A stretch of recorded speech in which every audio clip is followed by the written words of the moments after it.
नमस्कार विद्यार्थी मित्रांनो, आज आपण आता 10वी मॅथ सेकंडच्या फर्स्ट चॅप्टर सिम्युलॅरिटी मधील क्वेश्चन बँक मधील क्वेश्चन नंबर 2A आणि क्वेश्चन नंबर 2B मध्ये विचारल्या जाणाऱ्या ऍक्टिव्हिटीज, त्याचप्रमाणे एक्झाम्पल्स जे आहेत 2 गुणांचे, त्यांचा आजच्या व्हिडिओमध्ये आपण सराव करणार आहोत. विद्यार्थी मित्रांनो, मॅथ सारथी या चॅनलवरती यापूर्वीच इयत्ता 10वीचे मॅथ फर्स्ट आणि मॅथ सेकंडच्या सर्व चॅप्टरच्या सर्व प्रॅक्टिस सेटचे व्हिडिओज अपलोड झालेले आहेत. त्यांच्या माध्यमातून तुम्ही सर्व प्रॅक्टिस सेटचा सराव करायला हरकत नाही. आजच्या व्हिडिओमध्ये आपण सिम्युलॅरिटी या चॅप्टरवर आधारित क्वेश्चन नंबर 2A आणि क्वेश्चन नंबर 2B मध्ये विचारल्या जाणाऱ्या ऍक्टिव्हिटीज किंवा एक्झाम्पलचा सराव करणार आहोत. तेव्हा व्हिडिओ आपण सर्वांनी शेवटपर्यंत पाहावा. क्वेश्चन नंबर 2A मध्ये ज्या ऍक्टिव्हिटीज आहेत त्या 2 गुणांसाठी आहेत. विद्यार्थी मित्रांनो, पुन्हा एक सूचना सांगतो की ज्यावेळी आपण बोर्ड एक्झाम देत असतो त्यावेळेस कुठलीही ऍक्टिव्हिटी म्हणजे क्वेश्चन नंबर 2A मधील किंवा क्वेश्चन नंबर 3A मधील ऍक्टिव्हिटी सॉल्व्ह करत असताना ती पूर्ण ऍक्टिव्हिटी आपल्याला उत्तरपत्रिकेमध्ये लिहायची आहे. आणि त्याचबरोबर ज्या ठिकाणी रिकाम्या जागा सोडलेल्या आहेत त्या ठिकाणी योग्य उत्तर, योग्य पर्याय जो आहे तो पर्याय आपल्याला नोंदवायचा आहे. ही बाब पूर्णतः लक्षात ठेवा. क्वेश्चन नंबर 2A मध्ये पहिली ऍक्टिव्हिटी जी आहे क्वेश्चन बँक मध्ये ती आहे in figure BP is perpendicular to AC, CQ is perpendicular to AB, A dash B dash C as well as A dash Q dash B. That means point P is in between A and C. Also point Q is in between B and A, and these points are collinear points. That means there is a betweenness. Then show that triangle APB is similar with triangle AQC. APB, this triangle, and triangle AQC, these two triangles are similar. हे आपल्याला दाखवायचं आहे. पूर्ण activity आपल्याला त्यांनी दिलेली आहे आणि 4 बॉक्स जे आहेत ते आपल्याला या ठिकाणी फिल करायचे आहेत योग्य उत्तराने. आकृतीचा आणि दिलेल्या इन्फॉर्मेशनचा काळजीपूर्वक जर आपण अभ्यास केला तर या ऍक्टिव्हिटीज अतिशय सोप्या असतात.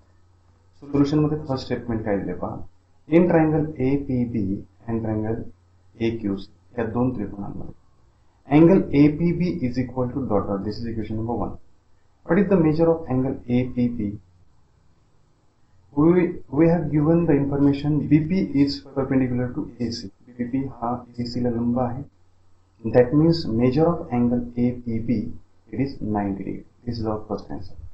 Similarly, what is the measure of angle AQC? Another information given is segment CQ is perpendicular to side AB. That means angle AQC is also of 90 degree. It is a right angle. This is our second answer. Now from equation 1 and 2, these two angles have same measurements. That means these two angles are congruent angles. That means from equation 1 and 2 we can write angle APB is equal to angle AQC. या त्रिकोणांमध्ये एक कोणाची जोडी जी आहे ते आपण एकरूप दाखवलेली आहे. ना angle PAB is equal to angle QAC. These two angles are congruent. But what is the reason for that statement? याचं कारण काय असणार आहे? If we observe carefully, angle PAB, that means this angle A, and angle QAC, again the same angle. This angle is a common angle between these two triangles. That means the reason for that statement is common angle. Now, in these two triangles, two corresponding angles are congruent. Two pairs of corresponding angles are congruent. That means triangle APB is similar with triangle AQC. But by which test? We already show that two pairs of corresponding angles between these two triangles are congruent. That means these two triangles are similar by angle test. ही आपली चौथी रिकामी जागा असणार. Simple activity. Second activity आपण या ठिकाणी पाहूयात. Observe the figure and complete the following activity. Same activity आहे, काहीच बदल नाही. आपल्याला याही ठिकाणी दोन ट्रायंगल जे आहे ते दोन ट्रायंगल आपल्याला कॉन्ग्रुएंट दाखवायचे. In the figure angle B is equal to 75 degree and angle D is equal to 75 degree. Now first statement is angle B is equal to dot dot and reason for that statement is given each 75 degree. मग कोणते दोन कोण 75 अंशांचे आहेत जे एकरूप असणार आहेत? तर first angle is angle B and second angle is angle D. That means here our correct answer is angle B. Sorry, angle D. This is the first answer. Now in these two triangles angle C is congruent with angle C. What is the reason? Simple activity आहे. या ठिकाणी आपल्याला figure सुद्धा पाहण्याची आवश्यकता नाही. Angle same घेतलेला आहे, कॉमन घेतलेला आहे. That means reason for that statement is common angles. Now if these two pairs of corresponding angles are congruent, that means two triangles are similar. Which two triangles? One is given triangle ABC. Now which one is the second triangle and what is its name by correct correspondence? ABC चं संगत त्रिकोण कोणता असणार आहे? संगतीनुसार त्याचं नाव काय असणार आहे? तर ABC हा जर आपण ट्रायंगल घेतला तर दुसरा ट्रायंगल आपल्याला कोणता घ्यावा लागणार आहे? ट्रायंगल EDC हे त्याचं करस्पॉन्डन्स नाव असणार आहे. That means here triangle ABC is similar with triangle EDC. This is our third answer. Now, by which test again we have shown that two pairs of corresponding angles are congruent. That means these two triangles are similar by angle test. ही आपली चौथी रिकामी जागा. म्हणजे first example आणि second example अतिशय सोपं आहे आणि सेम टाइपचा आहे. थर्ड ऍक्टिव्हिटी पहा. Triangle ABC similar triangle PQR. Area triangle ABC is equal to 80 square centimeter. Area triangle PQR is equal to 125 square centimeter. Then complete the activity. एकदमच simple activity आहे. Area triangle ABC दोन triangle similar आहेत याचा अर्थ पहा. थोडस या ठिकाणी प्रॉपर्टी आपण यूज करणार आहोत, जी प्रॉपर्टी आपल्याला ऍक्टिव्हिटी मध्ये दिलेली नाही आहे, पण आपल्याला ती लक्षात घ्यावी लागणार आहे. की दोन ट्रायंगल सिमिलर आहेत. If two triangles are similar, then the ratio of their areas is equal to the ratio of squares of their corresponding sides. सुरुवातीला या ठिकाणी या स्टेटमेंट मध्ये त्यांनी इथे आपल्याला एरियाचा रेशो जो आहे तो सिम्प्लिफाईड फॉर्म मध्ये शोधायचा आहे. Area triangle ABC upon area triangle PQR is equal to 80 upon 125. If we simplify this fraction by dividing 5, we get 16. If we divide 80 by 5, answer is or quotient is 16. Similarly, if we divide 125 by 5, answer is 25. Now, these are our first two answers. Now, hence, AB upon PQ is equal to how much? Now, here we want to use the property of ratio of areas of similar triangles. दोन समरूप त्रिकोण असतील तर त्यांच्या क्षेत्रफळांचं गुणोत्तर हे त्यांच्या संगत बाजूंच्या वर्गांच्या गुणोत्तरात असतं. म्हणजे हा जो रेशो आलेला आहे हा संगत बाजू म्हणजे या रेशो इतका संगत बाजूंचा वर्गांचा रेशो असेल. मग जर आपल्याला इथे करस्पॉन्डिंग साईडचा रेशो शोधायचा असेल तर आपल्याला याचं स्क्वेअर रूट घ्यावं लागेल. That means AB upon PQ is equal to square root of 16 is 4 and square root of 25 is 5. This is our answer. हे थोडस या ठिकाणी प्रॉपर्टी आपल्याला एक्सप्लेन केलेली नाहीये एक्झाम्पल मध्ये, म्हणून या ठिकाणी आपण थोडी काळजी घेणे गरजेचं आहे. नजर चुकणी या ठिकाणी आपण 16 upon 25 जर लिहिलं तर आपला 1 मार्क या ठिकाणी आपण गमावू शकतो. नेक्स्ट या ठिकाणी बघा fourth activity. In figure PM is equal to 10 centimeter. Area triangle PQS is equal to 100 square centimeter. Area triangle QRS is equal to 110 square centimeter. Then we want to find the length of an arc and some statements in the solutions are given. Triangle PQS and triangle QRS having segment QS as a common base. म्हणजे त्रिकोण PQS आणि QRS हे जे दोन triangle आहेत यांचा QS हा common base आहे. Now there is a property, areas of two triangles whose base are common are in the proportion of their corresponding dot dot. जर दोन त्रिकोणांचे पाया समान असतील तर त्यांच्या क्षेत्रफळांचं गुणोत्तर हे त्यांच्या संगत उंचींच्या गुणोत्तर इतकं असतं. या ठिकाणी बेस कॉमन आहे. That means areas of this to triangles are in the proportion of their corresponding Heights. या ठिकाणी उंचींच्या प्रमाणामध्ये. दिस इज आवर फर्स्ट आन्सर. या ठिकाणी एरिया ट्रायंगल पीक्यूएस आपण एरिया ट्रायंगल क्यूआरएस आपल्याला या ठिकाणी दिलेला आहे. याचा अर्थ हे जर यांचा बेस कॉमन असेल तर यांच्या क्षेत्रफळांचं गुणोत्तर हे त्यांच्या संगत उंचींच्या प्रमाणामध्ये असेल. या ठिकाणी क्यूआरएस ची हाईट दिलेली आहे एनआर. मग याची पीक्यूएस ची हाईट काय आहे तर पीक्यूएस ची हाईट, क्यूएस जर आपण बेस पकडला तर its corresponding height is PM. That means here our answer is PM. Now put the values of given things. Area triangle PQS it is 100. Area triangle QRS it is given 110. NR we want to find the length of NR. What is the length of PM?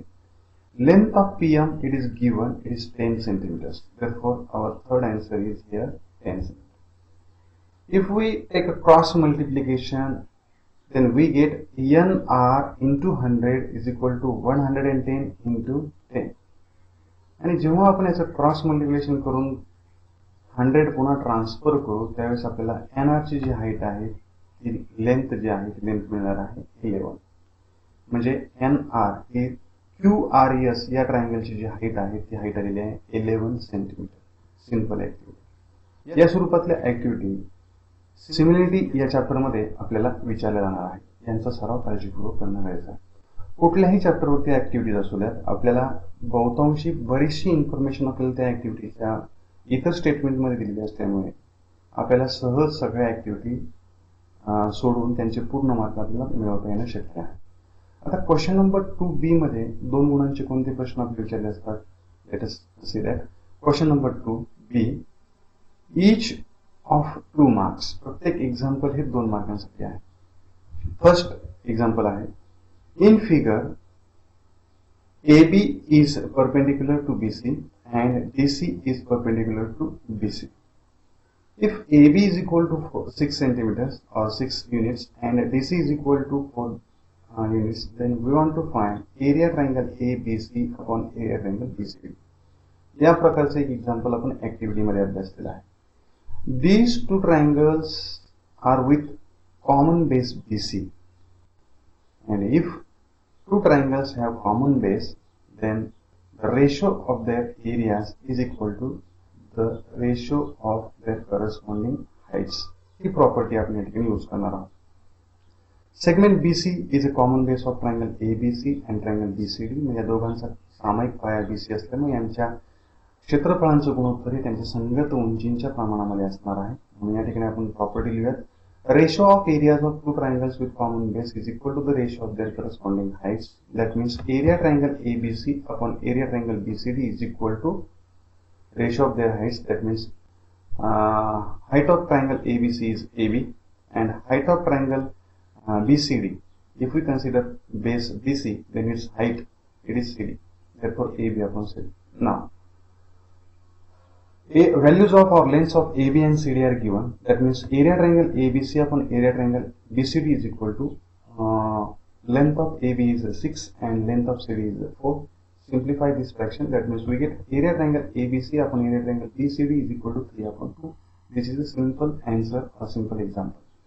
Now second example. Triangle ABP is similar with triangle DEF and area triangle ABP is to area triangle DEF is equal to 144 is to 81. Then we want to find AB is to DE. हे दोन त्रिकोण समरूप आहेत. त्यांच्या क्षेत्रफळांचं गुणोत्तर आपल्याला 144 81 दिलेला आहे. तर त्यांच्या संगत बाजू AB आणि DE यांचं गुणोत्तर आपल्याला शोधायचं आहे. याही ठिकाणी सिंपल एक्झाम्पल आहे. दोन समरूप त्रिकोण असतील तर त्यांच्या क्षेत्रफळांचं गुणोत्तर हे त्यांच्या संगत बाजूंच्या वर्गांच्या गुणोत्तर इतकं असते. ही प्रॉपर्टी आपण या ठिकाणी वापरणार. When two triangles are similar, the ratio of their areas of those triangles is equal to the ratio of squares of their corresponding sides.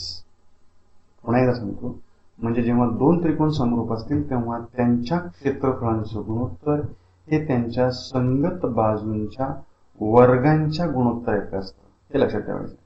मग या ठिकाणी काय आपल्याला म्हणता येईल, area triangle ABP upon area triangle DEF is equal to AB square upon DE square. This is the ratio of squares of corresponding sides. मग AB आणि DE आपण काय घेतलेले आहेत, तर आपल्याला या ठिकाणी AB आणि DE यांचा रेशो शोधायचा आहे, म्हणून AB आणि DE घेतलेला आहे. जर BP घेतला असता तर आपल्याला त्याची करस्पॉन्डिंग साइड घ्यावी लागली असती EF, परंतु आपल्याला AB आणि DE शोधायचं असल्यामुळे आपण त्याच साइड घेतलेल्या आहे. आता या ठिकाणी दिलेल्या ज्या किमती आहेत त्या टाकूया. This ratio is given. It is 144 is to 81. Now, put this value. 144 upon 81 is equal to AB square upon DE square. By taking square root of both sides, we get 12 upon 12 upon 9. Square root of these two numbers is 12 upon 9 is equal to AB upon DE. Their square gets cancelled. That means AB upon DE is equal to 12 upon 9 by taking square root. Now simplify this fraction. We get by dividing 3, we get AB upon DE is equal to 3 4s are 12 and 3 3s are 9. That means AB is to DE is equal to 4 is to 3. This is our answer. Simple example. Now next example. In the figure, AC and BD intersect. AC and BD intersect each other at point P. Also, AP upon PC is equal to BP upon PD. Then prove that triangle ABP is similar with triangle TPC. हे दोन triangle जे आहेत ते आपल्याला similar दाखवायचे आहेत. या ठिकाणी पहा सोल्युशन मध्ये आपण दोन ट्रायंगल घेऊयात. Triangle ABP and in triangle DPC. ABP and DPC. These names of two triangles are not in the correspondence. हे correspondence मध्ये दिलेले आहेत. मी एक्झाम्पल मध्ये जसे दिलेले आहेत तसे दिलेले आहेत. ABP जर घेतला तर याचा करस्पॉन्डिंग दुसऱ्या ट्रायंगलचं नाव काय असणार आहे विथ करस्पॉन्डन्स ABP, तर याचं नाव असणार आहे CDP. परंतु या ठिकाणी आपण एक्झाम्पल मध्ये दिल्याप्रमाणे आपण घेणार आहोत. नाव what is the information given in the example. Here given is AP upon PC is equal to BP upon PD. Now, these are the two ratios of corresponding sides of these two triangles and which are in the same proportion. म्हणजे या दोन संगत बाजूंची गुणोत्तर आहेत ती गुणोत्तर प्रमाणामध्ये दिलेली आहे. प्लीज घेऊन म्हणजे या दोन त्रिकोणांच्या दोन बाजू प्रमाणात आहेत.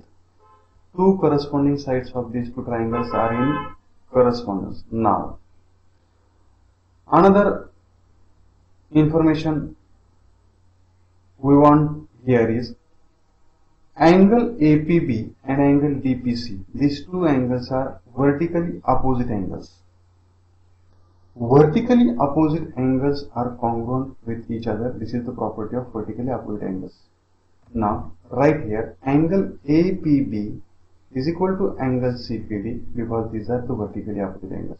Now, in these two triangles, two pairs of corresponding sides are in proportion and their included angles are congruent. म्हणजे या दोन त्रिकोणांमध्ये संगत बाजूंच्या दोन जोड्या प्रमाणात आणि त्यांनी समाविष्ट केलेले कोन जे आहेत ते कोन एकरूप आहेत. याचा अर्थ triangle ABP is similar with triangle DPC by side angle side test. या ठिकाणी साइड अँगल साइड टेस्ट का घेतलेली आहे बाकोबा कसोटी, कारण दोन बाजूच्या जोड्या प्रमाणात आहेत आणि त्यांच्यामध्ये समाविष्ट झालेला जो कोन आहे तो कोन हा तो एकरूप असल्यामुळे बाकोबा कसोटीनं हे दोन त्रिकोण समरूप आहेत. Triangle ABP similar triangle DPC with test SAS. Now, next example. For the given information, from the given information, is PQ is parallel to BC. म्हणजे आकृतीत दिलेल्या माहितीवरून आपल्याला असं म्हणता येईल का की PQ ही बाजू BC ला समांतर आहे. तर या ठिकाणी आपण BPT कॉन्व्हर्स ऑफ BPT म्हणजे प्रमाणाच्या मूलभूत प्रमेयाचा व्यत्यासाचा या ठिकाणी आपण उपयोग करणार आहोत. प्रमाणाच्या मूलभूत प्रमेयाचा व्यत्यास आपल्याला काय सांगतो की जेव्हा एखादी रेषा त्रिकोणाच्या दोन बाजूंना भिन्न बिंदूमध्ये छेदते आणि त्यामुळे तयार होणारे जे रेषाखंड आहेत प्रत्येक बाजूचे ते जर प्रमाणामध्ये विभागले गेलेले असतील तर ती रेषा तिसऱ्या बाजूला समांतर असते. हा व्यत्यास आपण या ठिकाणी वापरणार आहोत. मग ह्या बाजू प्रमाणात विभागल्या गेल्या आहेत का, तर त्यासाठी आपण यांचे जे सेगमेंट तयार झाले त्यांचे रेशो आपण घेऊयात. First of all AP upon PB is equal to 2/4. If we simplify by dividing 2 each term, we get 1/2. Suppose it is equation number 1. That means ratio AP upon PB is equal to 1/2. Similarly, find out the ratio of AQ and QC. That means AQ upon QC is equal to 3/6. If we divide both the terms by 3, we get 1/2. This is equation number 2. मग या ठिकाणी जर आपण या दोन equations समीकरणांचं निरीक्षण केलं तर आपल्याला असं लक्षात येत आहे की हे दोनही रेशोज आहेत. these two ratios are equal. That means these two sides are gets divided in the same proportion. That means from equation 1 and 2 we can say that AP upon PB is equal to AQ upon QC. That means from this equation and according to the converse of basic proportionality theorem, we can say that line PQ is parallel to side BC. This statement we have written by using the converse of basic proportionality theorem. म्हणजे प्रमाणाच्या मूलभूत प्रमेयाचा उपयोग करून आपण हे जे विधान आहे ते विधान लिहिलेलं आहे. सिंपल एक्झाम्पल आहे. हे दोन रेशो फक्त इक्वल आहेत की नाही ते आपण चेक केलेलं आहे. दोन गुणांचा सिंपल प्रश्न असेल. नेक्स्ट पाहूयात. Areas of two similar triangles are 225 square centimeter and 81 square centimeter. If a side of smaller triangle is 12 centimeter, then find the corresponding side of major triangles. म्हणजे दोन समरूप त्रिकोणांची क्षेत्रफळ दिलेली आहेत आणि त्यापैकी एका लहान त्रिकोणाची एका बाजूची लांबी आपल्याला दिलेली आहे. तर मोठ्या त्रिकोणाची संगत बाजूची लांबी आपल्याला शोधायची आहे. दिलेल्या बाबी आधी आपण या ठिकाणी नोंद करून घेऊया. पहिल्या त्रिकोणाच्या क्षेत्रफळाला आपण A1 असं म्हणूयात. Let area of first triangle A1 is equal to 225 square centimeter. It is given. Area of second triangle, that means A2 is equal to 81 centimeter. This side is given. It is a side of smaller triangle. And which one is the smaller triangle? कोणता small triangle असणार आहे? तर ज्याचा area 81 आहे तो small असणार आहे. म्हणजे दुसरा ट्रायंगल हा स्मॉल असणार आहे. म्हणून या ठिकाणी आपण S2 जो आहे तो S2 12 घेणार आहे. साइड आपण त्याला म्हणूयात S2 आणि S1 आपल्याला शोधायचे असणार आहे. S2 it is 12 centimeter and corresponding side of larger or major triangle, let us it is considered as S1. We want to find the length of S1. म्हणजे मोठ्या त्रिकोणाची बाजू S1 शोधायची आहे. इथं फक्त गोंधळ करू नका. ही S1 साइड नाही, ही लहान त्रिकोणाची आहे आणि लहान त्रिकोण आपण दुसरा मानलेला आहे कारण त्याचं क्षेत्रफळ कमी आहे याच्यापेक्षा, म्हणजे तो लहान असणार आहे. म्हणून याची बाजू जी आहे लहान त्रिकोणाची ती आपल्याला 12 दिलेली आहे. मोठ्या त्रिकोणाची S1 आपण मानलेली आहे, तिला क्वेश्चन मार्क करू. Now what is the property when two triangles are similar? The ratio of the areas of those triangles is equal to the ratio of squares of their corresponding sides. म्हणजे समरूप त्रिकोणांच्या क्षेत्रफळांचं गुणोत्तर हे त्यांच्या संगत बाजूंच्या वर्गांच्या गुणोत्तर इतकं असतं. या प्रॉपर्टीचा आपण वापर करूया. That means A1 upon A2 is equal to S1 square upon S2 square. Now put the values of A1, A2 and S2. We get 225 upon 81 is equal to S1 is unknown. Therefore, keep it as it is S1 square. Now, length of S2 is 12 square. Now, by taking the square root, we get what is the square root of 225? It is 15 upon square root of 81 is 9. Here squares gets cancelled. That means S1 and here is 12. Now, take cross multiplication. We get 15 into 12 divided by 9. म्हणजे हा जर 12 आपण transfer केला तर तो इकडे आल्यानंतर multiply होणार आहे. मला आपण सिम्प्लिफाय करूयात. 3 ने डिवाइड करूया. 3 3s are 9, 3 5s are 15. म्हणजे या ठिकाणी 5 आला. इथे 3 शिल्लक आहे. 3 1 3 3 चौक 12 म्हणजे 5 आणि 4 यांचा गुणाकार जर केला तर S1 ची जी लेंथ आहे ती लेंथ मिळणार आपल्याला 20 centimetre. That means corresponding side of major triangle it is 20 centimetre. एकदम सिंपल. आणि पॅटर्न पहा विद्यार्थी मित्रांनो. एकतर आपल्याला समरूप त्रिकोणांच्या क्षेत्रफळांचा जो गुणोत्तराचा गुणधर्म आहे त्यावरती एक्झाम्पल्स आहेत किंवा बेसिक प्रोपोर्शनॅलिटी थिअरम जो आहे त्याच्यावरती एक्झाम्पल्स आहेत, किंवा आणखी वेगळा एक प्रकार आहे अँगल बायसेक्टर थिअरम, त्याच्यावरती पण विचारला जातो. तो आपल्याला या ठिकाणी क्वेश्चन बँकमध्ये माहिती आहे. नेक्स्ट एक्झाम्पल आपण या ठिकाणी पाहूयात. लास्ट एक्झाम्पल आहे या क्वेश्चन बँक मधलं, क्वेश्चन नंबर 2B मध्ये. In the adjoining figure, angle ABC is equal to 90 degree, angle DCB is equal to again 90 degree, AB is equal to 6 centimeter, and 6 unit, and DC is equal to 8 unit. Then we want to find area of triangle ABC upon area of triangle BCD. ह्या दोन त्रिकोणांच्या क्षेत्रफळांचं गुणोत्तर शोधायचं आहे. Simple. चॅप्टरच्या सुरुवातीला आपण 3 महत्वाच्या properties अभ्यासलेल्या आहेत. पहिली प्रॉपर्टी म्हणजे त्या क्षेत्रफळांच्या संदर्भामध्ये आहेत त्रिकोणांच्या. जर दोन त्रिकोणांचे पाया समान असतील तर त्यांच्या क्षेत्रफळांचं गुणोत्तर त्यांच्या संगत उंचींच्या गुणोत्तर असतं. जर उंची समान असेल दोन्ही त्रिकोणांची तर त्यांच्या क्षेत्रफळांचं गुणोत्तर हे त्यांच्या संगत पायांच्या गुणोत्तर असतं. आणि दोनही समान असतील तर त्या दोन त्रिकोणांची क्षेत्रफळ समान असतात. ह्या ज्या प्रॉपर्टीज आपण अभ्यासलेल्या आहेत त्यांचा आपण या ठिकाणी वापर करतोय. या दोन ट्रायंगलचं एरियांचं रेशो आपल्याला शोधायचं आहे. ट्रायंगल पहा. First triangle is triangle ABC and second triangle is triangle BCD, this one. Now these two triangles have same base BC. That means segment BC is a common base of these two triangles, triangle ABC and triangle BCD. हे जर दोन समान पायांचे त्रिकोण असतील तर यांच्या क्षेत्रफळांचा जो ratio आहे तो त्यांच्या संगत उंचींच्या रेशो इतका असणार आहे. That means area triangle ABC upon area triangle BCD is equal to height of triangle AB upon height of triangle BCD, it is DC. Now put the values of AB and DC. Length of AB is 6 and length of DC is 8. Now simplify this by dividing each term by 2. We get area triangle ABC upon area triangle BCD is equal to 3 upon 4. This is our final answer. हे simple example आहे. यावर्षी बराचसा भाग जो आहे सिलेबसचा तो आपला eliminate केलेला असल्यामुळे जो शिल्लक भाग आहे तो अतिशय सोपा आहे. त्यामुळे थोड्याशा अभ्यासाने सुद्धा आपल्याला मॅथ्स फर्स्टमध्ये किंवा मॅथ्स सेकंडमध्ये आउट ऑफ मार्क मिळवणं सहज शक्य होणार आहे. त्यामुळे थोडाशी तयारी करा. तुम्हाला मी पुन्हा एकदा विनंती करतो की आपल्या मॅथ्ससाठी या चॅनलवरती आपण सर्व चॅप्टरचे सर्व प्रॅक्टिस सेटचे व्हिडिओज अपलोड केलेले आहेत. ते पुन्हा एकदा अभ्यासा आणि क्वेश्चन बँक जे आहे त्याचा आपला अपलोड होत आहे त्याही तुम्ही अभ्यासा. तुम्हाला परीक्षेसाठी शुभेच्छा, अभ्यासासाठी शुभेच्छा. धन्यवाद. काळजी.